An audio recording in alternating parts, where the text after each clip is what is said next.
오늘 삼손, 지난 시간에 삼손은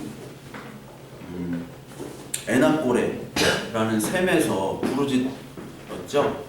나귀 턱뼈로 블레셋 사람 1000명을 이제 죽인 후에 그 용사의 모습에서 다시 하나님께 부르짖을 수밖에 없는 자의 모습으로 내려가야지 그것이 하나님의 은혜고 그 셈이 바로 예수 그리스도를 상징한다고 얘기를 했죠.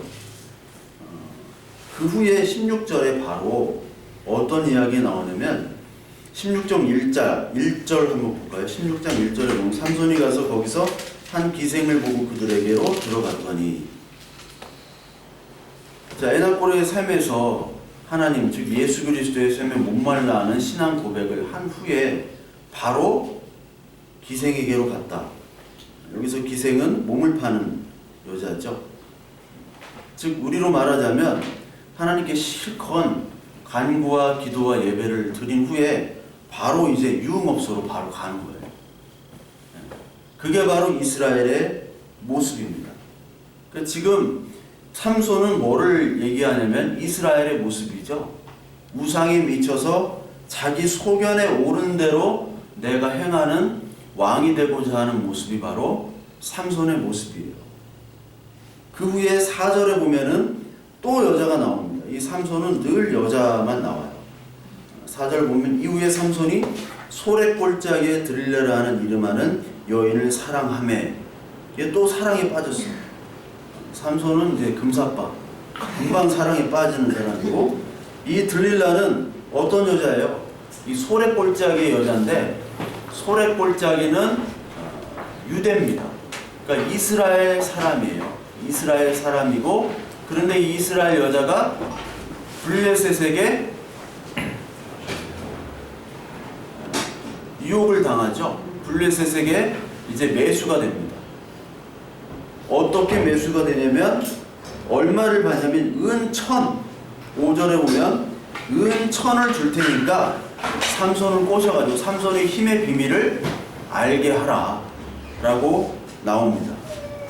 원래 들릴라는 어둠이라는 거잖아요. 어둠 뜻이. 근데 삼손은 빛, 태양이라는 뜻이었죠.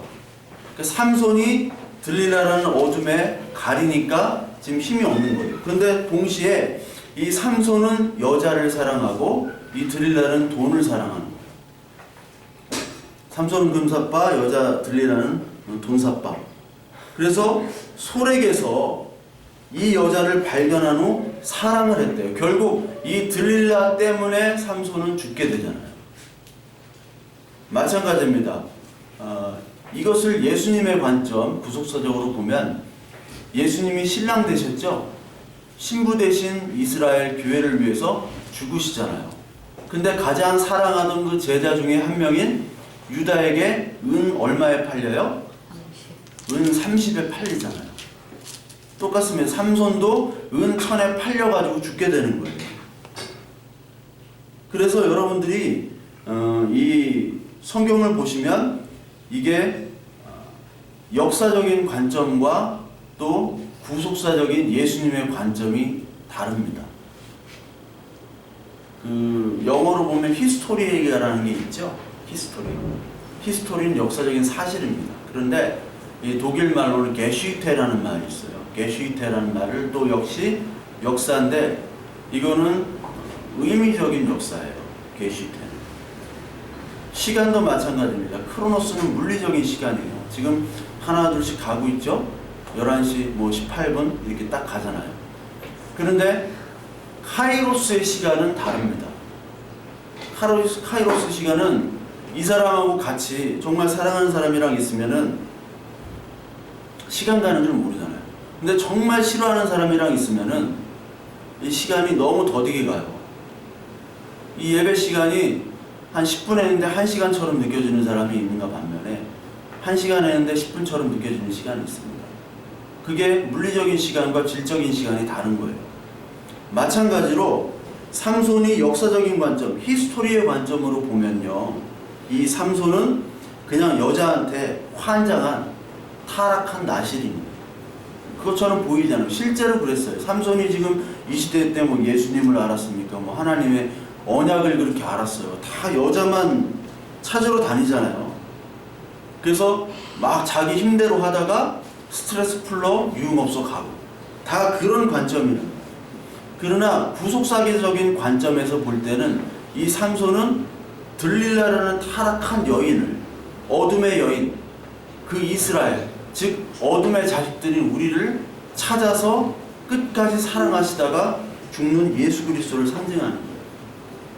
그래서 설교도 마찬가지로 모범적인 설교라는 게 있어요. 모범적인 설교는 삼손처럼 여자 막 꽁무니 쫓아다니다가 패가 망신하지 말고 열심히 정신 차리고 성실하게 하나님의 나시린의 사명을 받았듯이 우리는 성도의 사명을 받았으니까 그 사명대로 하자. 그럼 하나님이 복 주신다. 이게 모범적인 설교예요. 근데 구속자적인 설교는 뭐냐면 그런 여자를 끝까지 사랑하시는 바로 예수님의 죽기까지의 사랑, 그것을 구해야죠. 그러니까 성령이 임한 자는, 하나님의 나라에 참여한 자는 이 성경을 속에서 하나님의 사랑을 보고 우리의 인생의 모든 사건들이 있죠.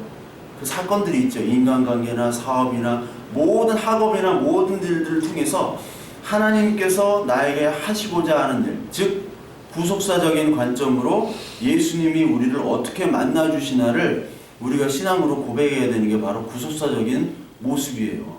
이것이 없으면요, 우리는 교회라고 볼 수가 없습니다. 이 삼손은 그래서 들릴라에 대한 사랑을 줘요. 푹 빠집니다. 그래서 힘의 원천을, 비밀을 알려주죠. 우리 15절 한번 볼까요? 16장 15절. 16장 15절. 같이 한번 읽어보겠습니다. 15절, 16절 함께 읽어볼게요. 시작. 들릴라가 삼손에게 이르되 당신의 마음이 내게 있지 아니하면서 당신이 어찌 나를 사랑한다 하느냐. 당신이 이로써 세 번이나 나를 형하고 당신의 그 힘이 무엇으로 말미암았는지를 내게 말하지 아니하였다 하며 날마다 그 말로 그를 재촉하여 부르매 삼손의 마음이 번뇌하여 죽을 지경이라. 날 사랑한다면서 세 번이나 알려주지 않았어요. 계속 다르게 얘기를 합니다. 삼손이. 그랬죠? 한번 살펴보세요. 그러니까 여자들이 계속해서 사랑을 확인하려고 그래요. 자기 사랑해? 나 사랑해? 계속해서 하잖아요. 응? 자기 건강도 안 좋은데 자기 죽으면 어떡해? 생명보험만 5개 좀 들으면 안 돼?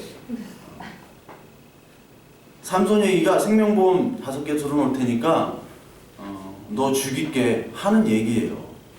그걸 삼손이 알면서도 그대로 해주는 거예요. 삼손이 그 전에 보면요, 그 기생집에 갔을 때 그 소식을 듣고 16장 2절에 보면은요, 블레셋 사람들이 매복을 해요.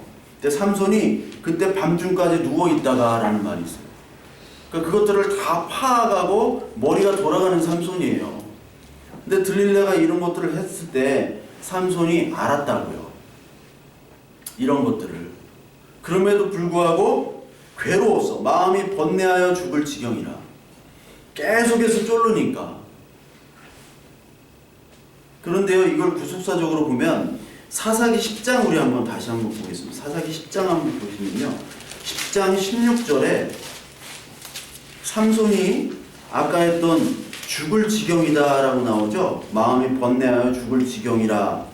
한글로는 이렇게 나왔지만 히브리 말로 똑같은 얘기가 이미 10장 16절에 나와요. 사사기 10장 16절에 보면 한번 읽어볼게요. 자기 가운데서 이방신을 제하여 버리고 여호와를 섬김에 여호와께서 이스라엘의 곤고로 말미암아 마음에 근심하시니라. 하나님이 마음에 근심한다는 얘기가 그 삼손이 마음이 번뇌하여 죽을 지경이라, 이게 히브리 말로는 똑같은 말입니다. 그러니까 하나님이 왜 마음에 근심하시냐? 이스라엘의 곤고로 말미암아. 이스라엘의 곤고란 뜻은 바로 이 뜻이에요. 이스라엘은 지금까지 사사기 때 자기 멋대로 행했잖아요. 그러다가 하나님께서 이스라엘을 다스리기 위해서 이방인들이 압제를 받게 합니다. 그러면 이스라엘 사람들은 구원해달라고 막 간구를 하죠. 그럼 하나님께서 사사를 보내가지고 구원을 해주세요. 그럼 정신 차려야 되는데 이스라엘이 다시 죄악을 범합니다. 이 패턴이 계속 사사기는 돌아가요. 이 패턴으로 돌아갑니다. 그러니까 이 패턴을 끊지 못하는 불순종의 이스라엘 모습을 보면서 하나님은 근심하는 거예요. 하나님께서 이스라엘 백성들을 애굽으로부터 출애굽하셨잖아요. 하신 뒤에 출애굽 19장부터 5절 6절에 보면 뭘로 왜 출애굽을 하셨어요? 기적 주려고? 내가 하나님이다 나타냈지만 결국은 너희들을 내가 택한 백성이고 거룩한 제사장으로 내가 삼을 것이다. 내가 하나님을 나타내는 백성으로 너희들을 삼겠다 하면서 이제부터 말씀을 주시잖아요. 근데 그 말씀은 젖혀두고 아론과 많은 사람들이 금송아지를 만들어가지고 이게 하나님이다라고 우상을 만들어버리잖아요. 그것과 똑같은 겁니다. 즉 하나님의 마음과 사랑, 구원하신 이유, 왜 우리를 이 자리에 부르셨고 왜 우리를 구원해 주시고 왜 이렇게 은혜를 주시는지를 알지 못하고 관심도 없는 이스라엘, 무조건 빵만 달라고 했던 예수님에게 했던 그런 이스라엘 백성들, 여기 무조건 구해달라 해놓고 구해주니까 다시 범죄를 했던 그 이스라엘의 모습에 안타깝고 아파하는 그런 모습이에요.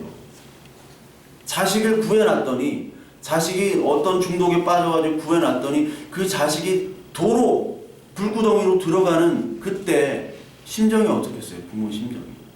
내가 구해놨더니 또 그쪽으로 들어가는구나. 그게 바로 부모를 죽이는 일이에요.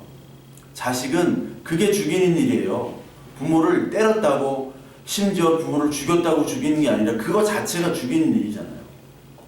바로 들릴라는 지금 삼손을 죽이는 일입니다. 마음에 근심 걱정하게 해서 죽이는 일이에요. 결국 죽게 하잖아요, 들릴라가. 자식 재물의 욕심 때문에. 그래서 바로 하나님의 근심은 삼손을 통해서 나타나는데 그거 하나예요. 자기 백성들이 하나님의 일하심을 모르고 네 소견에 옳은 대로 행하는 것 자체가 바로 하나님의 근심이에요. 이게 예수님이 십자가에서의 고난과 그리고 겟세마네 동산에서의 근심과 좌절과 절망이었습니다. 여러분, 겟세마네에서 예수님이 번뇌고 내가 죽을 지경이다라고 얘기하시잖아요. 똑같이 얘기하세요. 그리고 이 고난의 잔을 할 수만 있다면 하나님, 고난의 잔을 나에게로부터 가져가 주세요. 그러나 내 뜻대로 마옵시고 주 뜻대로 하옵소서. 그리고 십자가에서 부르짖잖아요. 그런데 이거 부르짖음과 겟세마네의 기도는 절망과 좌절의 기도가 아니에요. 고통의 기도가 아니라고요. 예수님은 그렇게 막 고통과 절망과 죽음의 두려움에 막 휩싸인 것처럼 여기 나오잖아요. 마태복음이나 복음서에. 근데 여러분들 순교자들 한번 보세요. 이그나티우스나 그리고 그 유명한 폴리갑이나 서머나 교회, 그리고 주기철 목사님이나 온 순교자들을 보세요. 순교자들이 죽음을 두려워하지 않았다. 그러면 예수님이 그런 사람보다 더 못하느냐? 폴리갑은 불에 태워 죽였잖아요. 근데 가만히 있었어요. 부동자서. 안 죽어. 그래가지고 끄집어내가지고 죽였잖아요. 그 서머나 교회, 지금 터키 이즈미르라고 하는 도시인데 그 서머나 교회에 그 폴리갑이, 그 로마 총독이 서머나 교회의 그 폴리갑을 존경했습니다.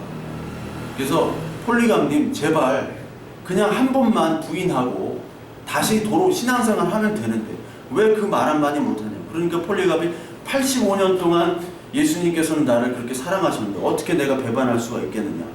빨리 죽여라. 나는 지금 너무 편하다. 죽고 싶다. 근데 예수님은 지금 그런 모습이 아니라 죽기 싫다는 모습이잖아요. 이해가 되세요? 이해가 안 되죠?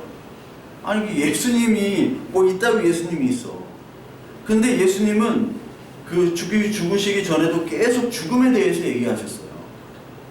내가 누구인지를 알게 한 다음에 나는 이제 죽는다 라고 계속 얘기하니까 결국 죽으시니까 예수님을 죽게 내버려뒀잖아요. 자기의 원하는 예수님이 아니니까. 그러니까 죽음이나 아니면 제자들까지도 자신을 버리는 현실을 괴로워하는 것이 아니라 예수님이 죽으실 때 십자가상에서 흑암이 이루어지죠. 깜깜해집니다. 요한복음 16장 32절에 보면은 하나님께서 일하시니 나도 일하시고 아버지께서 나와 함께 계시느니라. 즉 예수님의 생명과 예수님의 양식의 근원은 하나님이 나와 함께 하는 거예요. 우리 주한이가 지금 있을 수 있는 거는 엄마 아빠가 함께 하는 거지. 엄마 아빠가 떨어지면 주한이는 바로 생명이 끊어집니다. 누가 젖을 주는 것도 아니고 누가 밥을 주는 것도 아니에요. 그렇잖아요. 완전히 끊어지는데 왜 그러냐고. 예수님은 생명의 양식이 바로 하나님이셨어요. 그것이 끊어지면 다 끊어지는 겁니다. 그런데 흑암 십자가상에서는 하나님으로부터 마저도 버림을 받습니다. 즉 이게 지옥이에요. 지옥이 뭔지 아냐면 하나님으로부터 완전히 차단되고 절단되는 게 지옥이에요. 그거를 예수님이 경험한다는 거예요. 그것에 대한 아픔과 그것에 대한 근심이 그렇게 표현이 된 것이 겟세마네 기도였고 십자가상이었어요. 그리고 자신이 저주를 받아가지고 지옥에 경험한 후에 이제 다 이루었다. 왜? 내가 지옥과 내가 죽음의 경험을 경험하니까 이제 누구를 살리는 거예요? 그 이스라엘 백성들, 하나님의 택한 백성들을 살리는 일을 했기 때문에 이제 다 끝났다, 다 이루었다고 말씀하시는 거예요. 즉 하나님으로부터 버림받고 고통이 끊겨진 채 살고 있는 이곳이 사실 지옥입니다. 쾌락의 소돔과 고모라가 지옥이고요. 에돔이 지옥이고 바벨론 로마가 지옥이에요. 그래서 베드로전서 3장 18절 19절에 이 내용이 바로 나옵니다. 베드로전서 3장 18, 19절 한번 찾아볼까요? 신약성경 381페이지, 380페이지, 381페이지. 베드로전서 3장.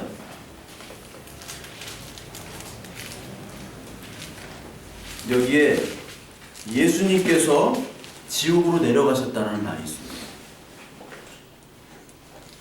3장 18절 같이 읽겠습니다. 그리스도께서는 단번에 죄를 위하여 죽으사 의인으로서 불의한 자를 대신하셨으니 이는 우리를 하나님 앞으로 인도하여 하심이라. 육체로는 죽임을 당하시고 영으로는 살리심을 받으셨으니 그가 또한 영으로 가서 옥에 있는 영들에게 선포하시니라. 옥이라는 게 지옥이에요. 이게 게헨나 지옥. 여러분 여기 사도신경 있죠? 사도신경. 우리가 아는 사도신경 있잖아요. 저리로서 산자와 죽은 자를 심판하러 오시리라. 여기 후에 원래 원문은 예수님께서 지옥에 가셨더라 라는 말이 있습니다. 근데 이게 한글에서는 빠졌어요. 왜? 부정탄다고. 쉽게 말하자면 부정탄다고. 어떻게 예수님이 지옥에 가셨느냐. 근데 아까도 얘기했죠. 지옥이 어떤 곳이라고 그랬어요? 하나님이 없는 곳이 지옥이에요. 예수님이 이 땅에 오셨다는 것 자체가 지옥으로 내려오신 거예요. 왜? 이 땅은 하나님을 찾지 않기 때문에. 의인 없나니 하나도 없는 곳이 바로 이 지옥이기 때문에 그래요. 이 땅에 와서 복음을 전파하는데 전파해도 듣질 않는 거예요. 자기 백성도 듣지 않는 거예요. 영접하지 않는 겁니다. 그 슬픈 현실, 즉 빵만 달라고 하는 이 땅 자체가 지옥이에요. 그것에 대한 아픔이 바로 겟세마네 기도였고 예수님의 근심이었고 그 지옥의 모습을 한탄하는 것이 오늘 바로 삼손의 모습이고 그리고 사사기 10장에 나오는 예수님, 하나님의 그 근심거리였다는 거예요. 따라서 예수님은 바로 지옥을 맛보셔야 했어요. 누구 때문에? 우리 대신해서. 우리가 지옥을 가야 되는데 예수님이 지옥을 직접 맛보셔야 됐고 이것이 바로 자기의 부인이에요. 따라서 오늘 절기로 교회들이 지키는 부활주일이잖아요. 그 부활을 하려면 우리 죄가 사해져야 되는데 우리의 죄가 사해지기 위해서 예수님이 지옥에 가셨다는 것은 바로 우리의 죄가 얼마나 큰지를 오늘 이 시간에 깨달아야 된다는 깨달음을 주셔야 되는 겁니다. 우리의 죄가 얼마나 크고 무서운 것임을 알아야 된다는 거예요. 왜? 누구밖에 해결할 수 없어요? 우리는 해결할 수 없는 문제예요.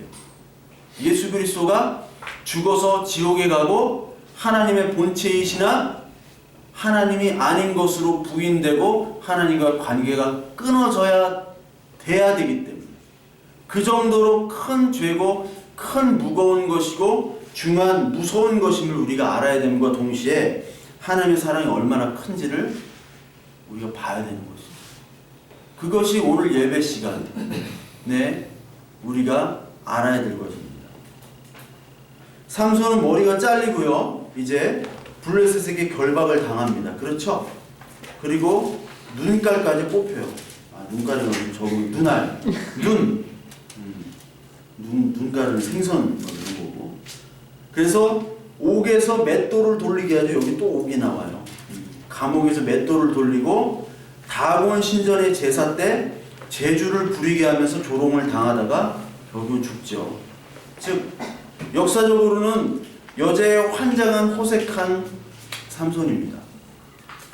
그러나 구속사적으로 갈 때 요셉처럼 형제인 이스라엘, 즉 유대인 같은 유대인 들릴라에게 팔려서 대신 죽으시는 이 예수의 모습.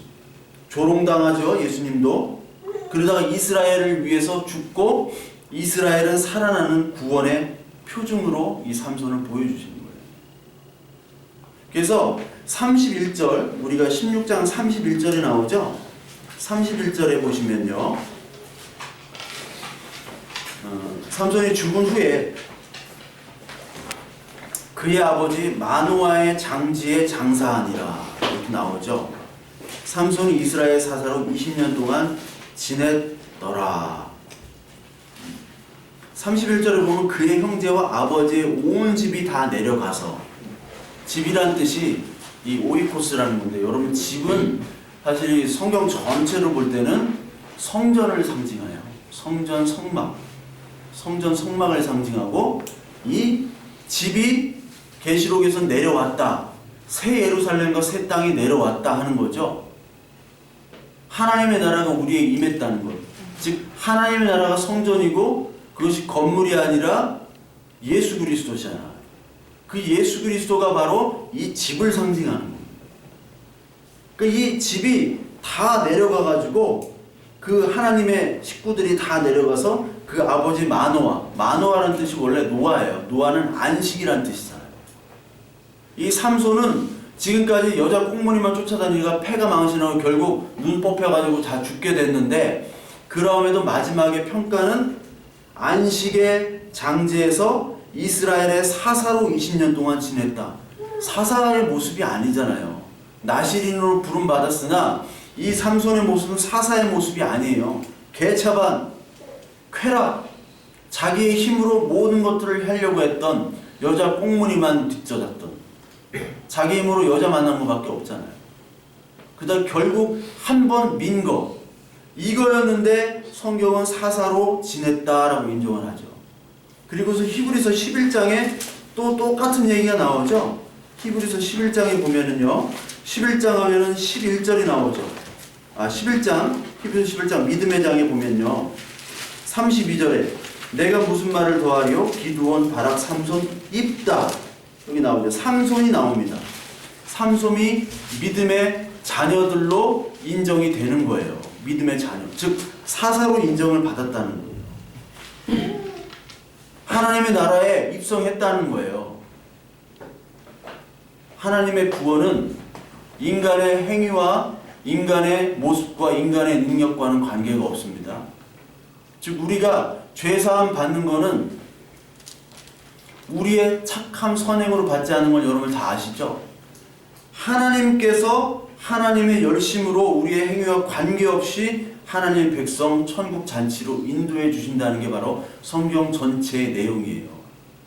이게 개혁주의 신학, 이 칼빈주의 신학이라고 합니다. 제가 칼빈주의, 개혁주의 신학을 했기 때문에 그 개혁주의고 뭐 칼빈주의고 뭐 알미니엄 이런 걸 다 떠나서 성경 자체는 하나님이 우리를 이끄신다는 거예요.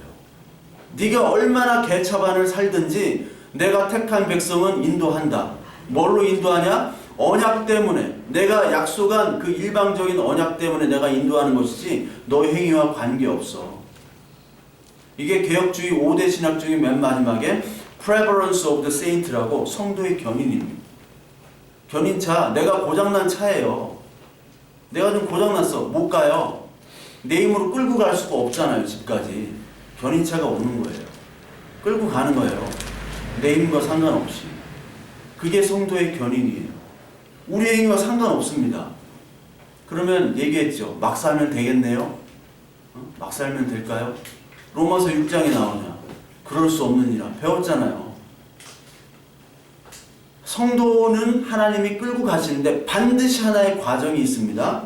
그게 뭐냐? 하나님의 나라에 초대된 성도는요, 용사의 자리에서 자기의 죽음의 자리로 반드시 초대가 돼요. 죽음의 자리로 반드시 필연적으로 따라오게 되어 있어요. 그 전에 15장에 삼손이 라만레이 지 혼자 막 이렇게 턱뼈로 다 했죠. 그 다음에 에낙고레로 부르짖잖아요. 마찬가지입니다. 자기 힘을 의지했던 삼손, 그 힘의 근원이 머리카락인 줄 알았죠? 머리카락 밀리니까 힘을 못 썼잖아요. 그런데 여러분 여기 봐봐요. 머리카락이 자란 후에 삼손이 그때도 힘이 없었어요. 기둥을 밀려고 하는데 힘이 없어. 그래서 삼손이 기도하잖아요. 머리카락 자체가 힘이 아니에요. 우리 육신의 힘이 아니라고요. 하나님의 영이 임했을 때만이 삼손은 힘이 나온다고 여기 분명히 나와요. 사사기 전체에 다 나와요. 삼손은 원래 머리를 계속 길렀다고요. 정말 헤라클레스처럼 우리 정의로움처럼 이런 몸이 아니야. 어떻게 보면 국민할매 저기 김태원처럼 이렇게 하는데 하나님의 영이 임하면 힘이 세지는 거예요. 그런데 머리가 길러도 지금 아무것도 못하잖아요. 그래서 28절에 삼손이 여호와께 부르짖어 이르되, 부르짖어야 힘이 나온다고요. 하나님의 영이 임했을 때. 그러니까 하나님이 눈깔 빼고요, 머리털 다 밀리게 하고 육체적인 모든 힘을 다 거두어 가십니다. 그래도 정신을 못 차려요. 그러니까 결국 죽일 수밖에 없는 거예요. 여러분 나방 보셨어요? 나방? 여름에 보면은 전기로 이렇게 나방 모기 죽이는 거 있잖아요. 그런 거. 그 나방들은 전기 한번 부딪혀서 확 튕겨 나오는 거 봤어요? 근데 이 새끼들은 또 가. 그쪽으로. 또 가서 지직하고 또 가. 계속 가요, 이 새끼. 재밌나 보지. 그러니까 뇌가 없어. 생각이 없어. 우리가 불나방이라니까요. 불나방 병에 걸렸어요. 우리가. 욕망이란 이름의 전차. 테네시 윌리엄스의 알죠? 뭐 안다고 해요. 그 욕망이라는 이름의 전차를 타가지고 그 끝이 우리는 천국인 줄 알아요. 근데 그거는 지옥입니다. 지옥. 그 지옥과 사망에서 우리를 끄집어내서 하나님은 우리의 육신을 죽여야 돼요. 삼손처럼. 그러니까 삼손도 용사였죠. 블레셋도 용사였죠. 둘 다 죽이시는 거예요. 누구만 살아요? 그 나쁜 더러운 이스라엘만 살아나잖아요. 그렇죠? 우리들 많이 찔리잖아요. 우리들 다 용사처럼 살고 삼손처럼 여기 막 찬양하고 예배하다가 바로 저기 기생집으로 들어가잖아. 유흥업소로 가잖아. 그런 모습이라고요. 그런데 삼손이 죽으로 말미암아 그런 모습인데 우리가 살아난다고요. 이게 은혜예요. 이게. 그래서 하나님께서는 늘 그 출애굽 그쪽으로 나와라. 그 지옥열차에서 나오라는 거예요. 계시록 18장 한번 보겠습니다. 계시록 18장 2절부터 4절까지 한번 볼게요. 맨 마지막이니까 여러분 찾기 쉬우실 거예요.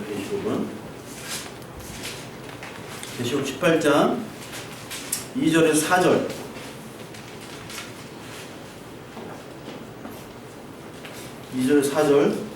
우리 함께 같이 읽을게요. 시작. 힘찬 음성으로 외쳐이르되 무너졌도다 무너졌도다 흔성 바벨론이여 귀신의 조소와 각종 더러운 영이 보이는 곳과 각종 더럽고 가증한 세력이 보이는 곳이 되었도다. 그 맹의 진노의 포도주로 말미암아 만국이 무너졌으며 또 땅의 왕들이 그와 더불어 맹하였으며 땅의 상인들도 그 사치의 세력으로 치워졌다 하더라. 또 내가 들으니 하늘로부터 다른 음성이 나서 이르되 내 백성아 거기서 나와 그의 죄에 참여하지 말고 그가 벌 재앙을 받지 말라. 이 바벨론 바벨론이 세상이죠. 바벨론이 로마잖아요. 소돔과 고모라, 애굽이잖아요. 애굽이 그 계시록 11장에 보면 애굽이 바로 예수 그리스도를 죽은 장소라고 했죠. 이 세상은 예수 그리스도 오늘도 죽이는 장소라고. 들릴라가 살고 있는 장소. 즉 오늘도 교회에서 들릴라 여자가 교회니까 교회에서 하나님을 죽이고 있는 행위들을 한다고요. 왜? 빵만 달라. 하나님을 이용해서 은 30, 은 1000을 받고 내가 예수님을 팔고 뭔가 내가 얻을 것을 얻기 위해서 그걸 한다는 것이 바로 죽이는 장소입니다. 그 장소로부터 지금 내 백성아 거기서 나와라. Come out of people. Come out of her. Come out of my people이라고 해요. Come out of her가 바로 뭐냐면 이 her가 바벨론이에요. 여자. 그녀로부터 나와라. 바벨론이 뭐냐면 음녀 바벨론. 17장 한번 봐봐요. 17장 여러분 성경에는 그 큰 제목들이 있으니까 뭐에게 내릴 심판이에요? 누구에게? 큰 음녀에게 내릴 심판. 이 음녀가 바로 바벨론입니다. 그래서 come out of her가 그 음녀 바벨론으로부터 나오라는 거예요. 그 죄에 참여하지 말고 그가 받을 재앙들을 받지 말라. 그 바벨론이 있으면 좋아요. 쾌락과 돈과 내가 소망하는 것들 다 얻을 수가 있다고요. 그러나 그 끝은 죽음이다. 그러니까 나오라. 나오면 죽는 거거든요. 세상에서는. 그런데 하나님을 볼 때는 그 나와야 사는 거예요. 부활이 뭡니까? 부활이 먼저 죽으라는 거예요. 삼손은 지금 블레셋과 같이 죽었기 때문에 히브리서 부활장, 믿음의 부활의 모습의 11장에 기록이 되어 있는 겁니다. 크로노스적인 관점, 히스토리아 관점에서는 지금 삼손 사사기에서 죽은 거예요. 그러나 이 삼손은 신약의 관점, 성경 전체의 관점에서 볼 때는 지금 부활로 살아있어요. 개차반처럼 살아도. 누구 때문에? 하나님의 열심과 하나님의 인도하심 때문에. 우리가 역시 지금 죽어야 되는 존재라고요. 그러나 하나님이 우리를 살리셨다. 이 부활의 기쁨으로 오늘 살아가는데 그 부활의 기쁨을 누리려면 오늘 육체적인 죽음들이 다 죽어야 돼요. 눈깔 뽑혀야 되고요. 눈깔이 뽑히면 우리 보이지가 않잖아요. 남자들은 다 눈으로 보는 걸로 모든 욕망들이 이제 끌어올리잖아요. 눈깔 뽑는 거예요. 머리털 없다고 생각해봐요. 이게 다 상상을 해봐요. 잘생긴 얼굴들이 다 나 정도나 돼야 머리가 없어도 봐줄만 하지. 그럼 머리 없다고 생각해봐요. 못 봐준다고. 다 뽑히는 암호고 다 결국 죽게 만드시는 거예요. 하나님이. 그래서 그것이 바로 하나님의 뜻입니다. 이것이 하나님의 뜻이고 육적 실체가 부인되는 게 뜻이에요. 그래서 주기도문에서 하늘의 뜻이 이 땅에 이루어진다라는 게 하늘의 뜻은 우리를 살리는 거잖아요. 너희 죽었으니까 부활해야 되는데 부활하려면 네가 먼저 죽어야 돼. 알았지? 죽어. 삼손이 마지막에 죽겠습니다 하고 기둥 물고 죽잖아요. 이제 내가 죽어야 되는구나. 그래야 내가 사는구나 하고 밀어버리는 거예요. 그래서 기도 응답이 된 거예요. 아유 내가 이거 죽여버리고 여기 원수 죽인다는 말이 많이 나오는데 그 원수가 바로 내 안에 있는 블레셋 그것들을 죽이시고 예수 그리스도가 살아나게 하옵소서. 그거예요. 우리 관점으로 볼 때는. 그게 안 좋고 하나님이 이 새끼들 다 죽여버리고요. 다시 눈깔은 없지만 내가 힘이 있기 때문에 다시 기생집으로 갈래요. 이렇게 하면은 이게 기도 응답이 안 돼요. 그냥 계속 맷돌인지 뭐 원돌인지 하여튼 계속 돌면서 평생을 지내야 되는 거예요. 따라서 오늘도요 저와 여러분들에게 죽으라고 하나님 말씀을 하십니다. 하나님 말씀은 알면서도 우리 육적 욕망에 사로잡힌 시간들이 있죠. 몸 버리고 시간 버리고 감정, 재산, 자기가 멋대로 주인 돼가지고 행했던 모든 것들, 그것이 하나님인 양 했던 모든 것들로부터 하나님께서 지금 죽이실 거예요. 여러분들이 자기가 멋대로 했던 것들로부터 여러분들 죄값을 분명히 치르게 됩니다. 맨날 막 유흥하고 하면 이상하게 되든지 파산을 하든지 뭐가 고장나든지 사람에게 버림을 받든지 계속 하나님의 죽으심이 와요. 우리들에 향한 죽이심. 그때 아, 내가 삼손이었구나. 이제 내가 다곤 신전에서 내가 죽어야 되는구나 라고 여러분들 고백하는 게 바로 부활의 첫 시작입니다. 여러분 오늘도 지금 이 예배와 이 말씀 가운데 아직까지 우리가 죽지 않았어요. 지금 죽지 않습니다. 아직도 지금 하나님께 예배는 드리고 있지만 우리의 마음과 몸은 다른 데 가 있다고요. 하나님께서 이제 그 부활의 프로젝트를 죽임으로부터 하나님께서 시작되시는 겁니다. 그거에 여러분들 그냥 아멘 하셔야 돼요. 더 듣기 전에 아멘 하셔야 돼요. 하나님, 내가 멋대로 내가 한번 살아보다가 삼손처럼 마지막에 어차피 구원 받잖아요. 하나님 자는데. 그래요. 그럴 수 있어요. 사사 개판 쳐도 마지막까지 끝까지 마지막에 한번 죽는 걸로 구원 받습니다. 예, 하나님이 택한 백성이라면. 그런데요, 마지막에 구원 받는데 그 중간에 하나님과의 교제는 없어요. 아주 빈곤하고 거지 같은 신앙생활 할 수밖에 없어요. 그 속엔 기쁨이 없어요. 그 속엔 만족이 없고요. 예배 나와도 내가 왜 예배 드리는지, 내가 왜 죄인인지, 내가 왜 찬양하는지 이걸 모르고 그냥 왔다 갔다만 하는 거예요.